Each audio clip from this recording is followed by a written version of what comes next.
Hello guys, good morning. Nandito naman tayo sa taniman ng grapes dito sa Japan. Makikita natin guys, yung grapes natin na wala ng dahon at itong isang variety na meron pang dahon. Pero sa ngayon guys, medyo na taglamig na. Tandaan natin, dito sa Japan, may 4 na season sila. Una, tagsibol, tag-init, taglagas at taglamig.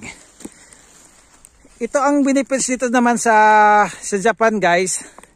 Kahit hindi tayo mag-pruning guys, kusa itong malalaglag yung dahon, hindi kagaya sa Pilipinas, kailangan mo talagang i-pruning para magbunga. Dito sa Japan, kahit hindi mo kailangang i-pruning guys, magkusa siyang magbubunga, pero yung yung bunga hindi masyadong maganda guys. Kailangan mo talagang i-pruning para maiwasan natin yung mga sakit-sakit at hindi masyadong dikit-dikit yung mga sanga. Yan, makikita natin itong isang variety guys. Hindi ko alam talaga itong anong klaseng grapes to, pero medyo masilan to sa lamig. At pero ito naman guys, ito ang mauna na panahon ng tagsibol na magkaroon ng dahon at bulaklak. I-compare naman dito sa isa. Yan, makikita natin yan. Makikita natin.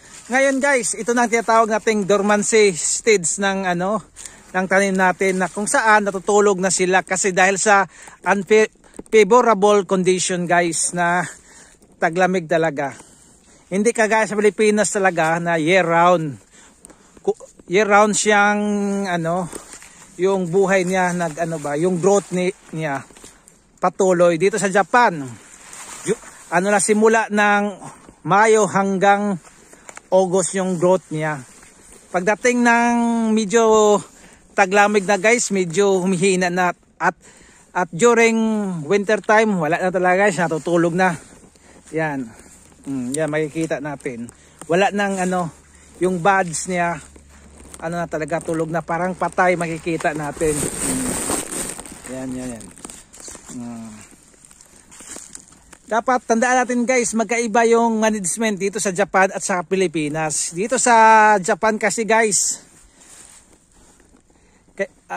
talaga, isang beses lang silang maglagay ng fertilizers isang taon. Kasi ang kadahilanan guys, isang beses lang itong pwedeng magbunga. Hindi kagaya sa Pilipinas, kaya magbunga ng 3 times or 2 times, depende sa location.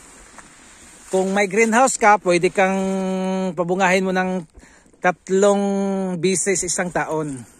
Dito sa Japan guys, isang beses lang talaga. Yan. Makikita natin, hindi lang grapes, makikita natin ibang tanim natin guys na medyo wala ng dahon, taglagas na. Ito guys, yung dahon naman guys, kusa nalalaglag sa lupa at nagiging pataba. Yan. Sa ganitong stage guys, ito ang panahon ng dito sa Japan na mag-pruning sila ng grapes. Puputulin na ng bawat sanga. Pagkatapos paghintay sila ng April or Mayo na kusang magsibol yung yung grapes. Yan. This time din guys, during guys ng winter time, ito ding time na maglalagay sila ng abono, pataba sa bawat puno guys. Pero kami guys, hindi pa kami naglalagay, maghihintay pa kami ng ilang months kasi medyo busy pa sa company namin. Yan. Makikita natin yung dalawang kaibahan ng variety.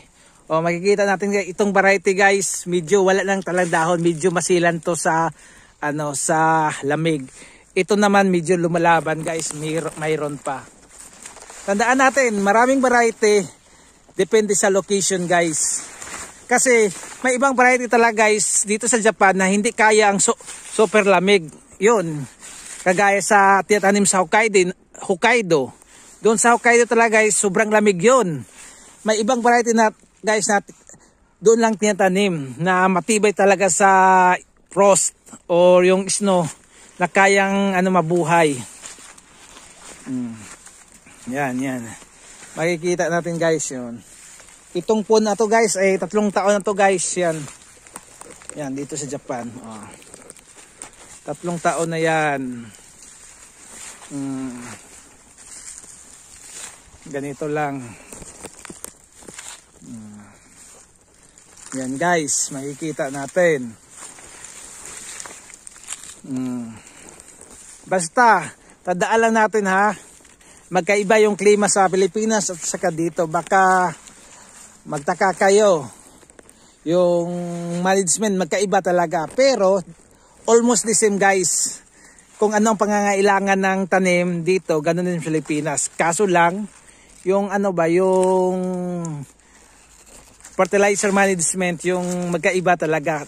Kasi 3 times o 2 times sa Pilipinas pwede pabungahin. Dito, isang beses lang guys, natutulog lang. Nakapahinga yung tanim natin. Hindi kagaya sa Pilipinas, year round, buhay na buhay siya guys. Patuloy yung guys, yung growth niya. Hindi kagaya dito. Kahit maglagay ka ng fertilizer sa ganitong time, hindi niya kinakain guys. Maghintay pa ng Mayo para masipsip niya. Pero sa ganitong panahon guys, yung tamang paglagay para magkaroon ng decomposition process. Pagdating ng Mayo, madali nang masipsip yung nutrients na bawat kailangan ng natin, yung grapes. Nakikita, baka nagtaka kayo guys, but may ganito. Yan, green. Pero wala na, useless ito guys kasi wala na, naabutan ng taglamig. Yan. Itong variety na to, medyo ito lang tinatawag na Yamabudo. Pero hindi ito talaga tunay na Yamabudo. Medyo matamis, medyo maasim. Ito ay ginagawa talaga guys ng wine dito sa Japan. Dito sa area namin, ito ang sikat na wine varieties na ginagawa. Yan. Baka magtaka kayo, nagdidilaw. Wala, lang cause of, lang to guys, sa lamig. Wala na, kusa atong malalaglag at magkakalbo, ganito ang mangyari. Sige guys, kung may katanungan kayo, pwede kayo magtanong sa akin regarding grapes. Yan, message lang kayo sa akin. Okay, thank you.